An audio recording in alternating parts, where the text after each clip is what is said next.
আমার ভাইপো গ্রাম থেকে শহরে পড়াতে এসে আমাদের বাড়িতেই থাকতে লাগল, আর আমার মেয়েকেও সে পড়াতে লাগল।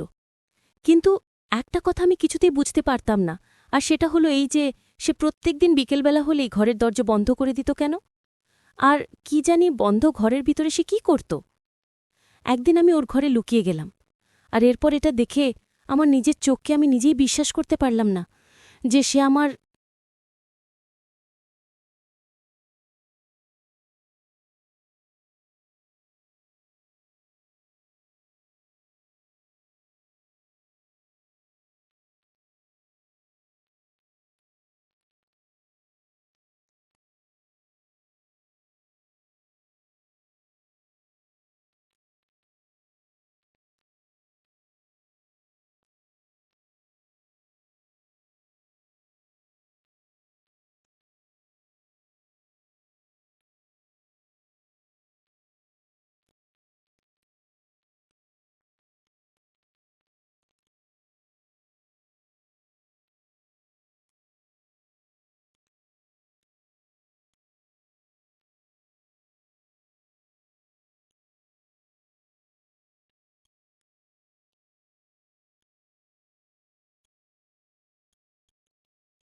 দাদা যখনই বাইরে যেত বৌদি কোনো ছেলের সাথে ভিডিও কলে কথা বলতো।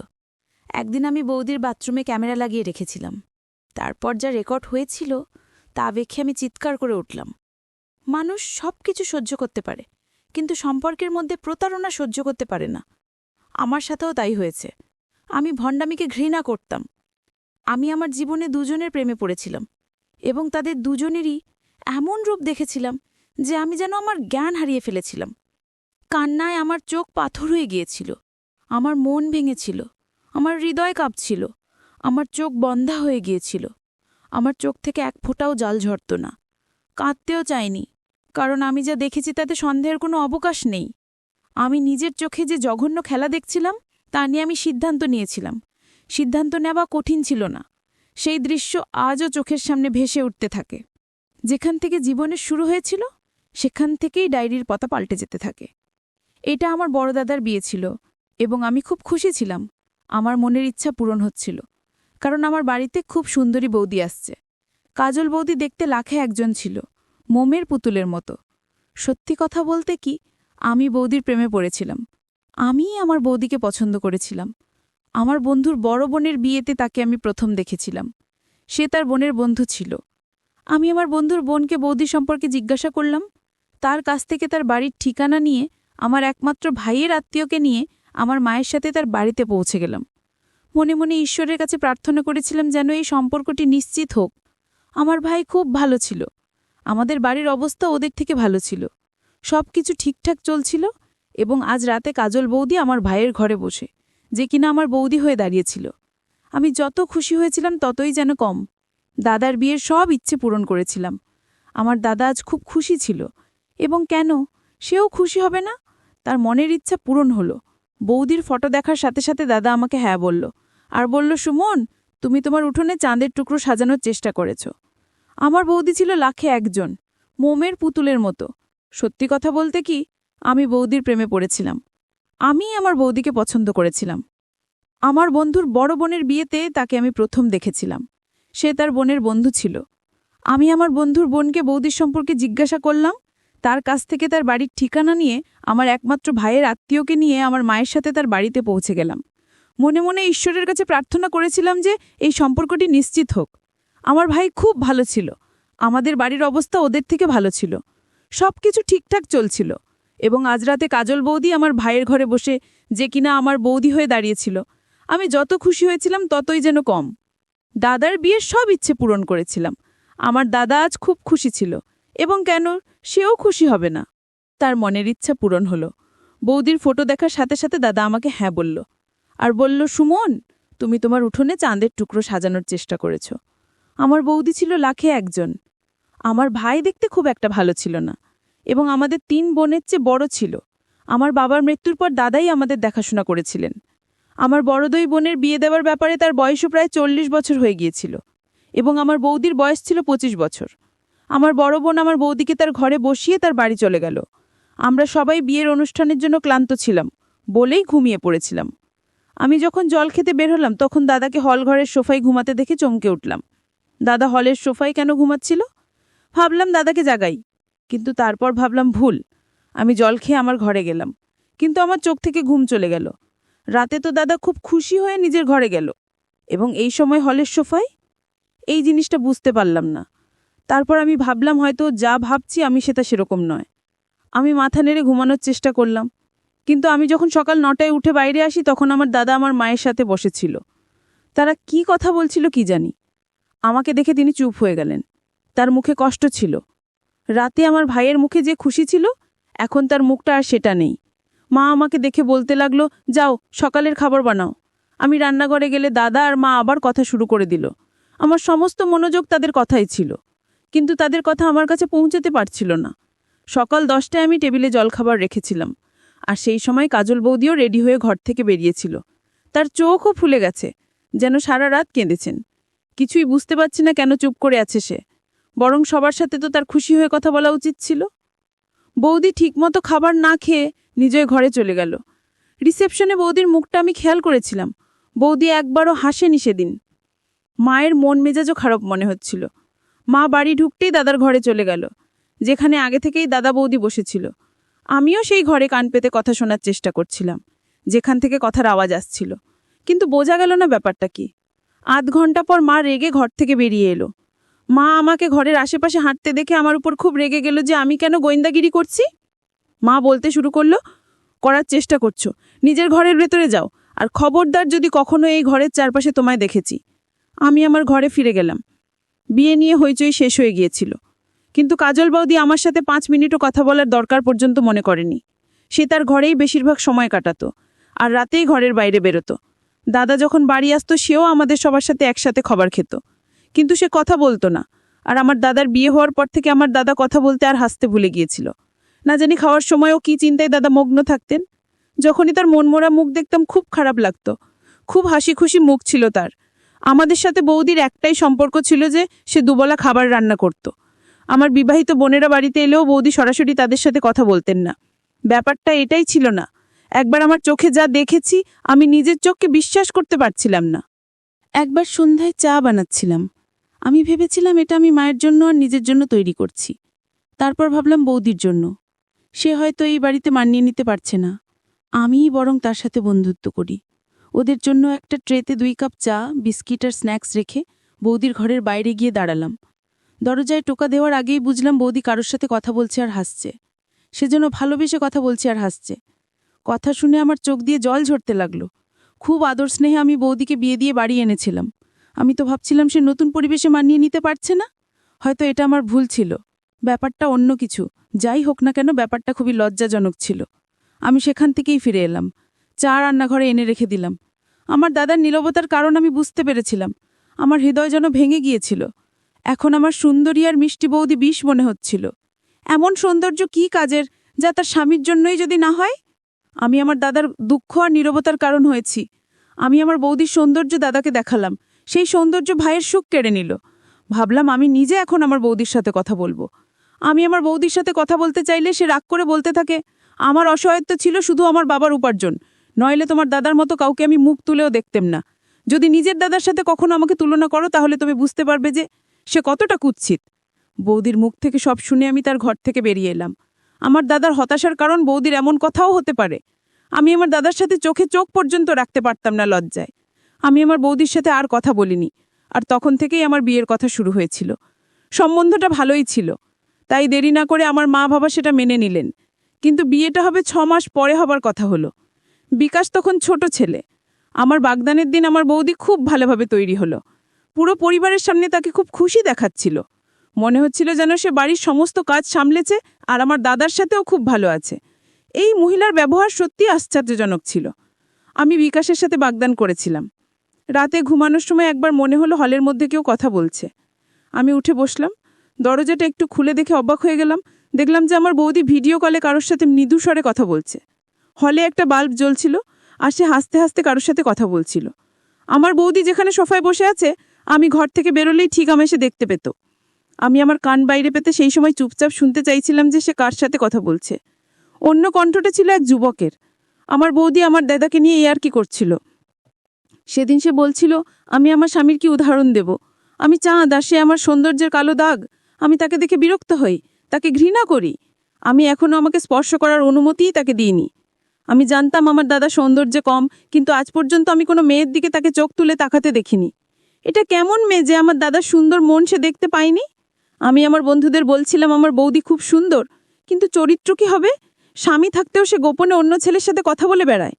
আমি কখনো ভাবিনি যে এমন একজন মহিলা হবে আমার বৌদি। আমার পছন্দের উপর আমার আফসোস হয়েছিল। কদিন পর আমি লক্ষ্য করলাম আমার বৌদির মনোভাব বদলাতে শুরু করে।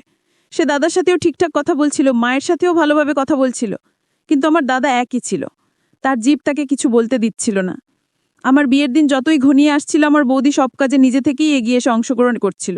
সে নিজেই আমার বিয়ের কেনাকাটা করছিল এবং বিয়ের প্রস্তুতি নিচ্ছিল। যখনই দেখি দাদার সাথে বৌদির ব্যবহার বদলেছে যাচ্ছে, তখন আমার মনে হয় সব ঠিক আছে। কিন্তু যখন দাদাকে চুপচাপ আর মন মরা দেখতাম, তখন মনে হতো কিছুই ঠিক নেই, কোথাও নিশ্চয়ই কিছু ভুল আছে।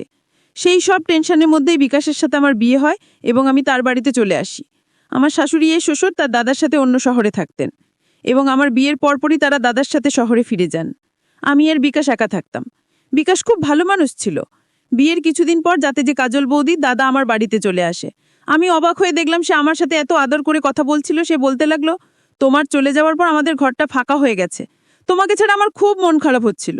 দাদা অফিস থেকে ফিরে আসার সাথে সাথেই আপনি তাকে এখানে নিয়ে এলাম। আমি তার ভালোবাসা প্রকাশ করতে দেখে বিরক্ত হয়েছিলাম।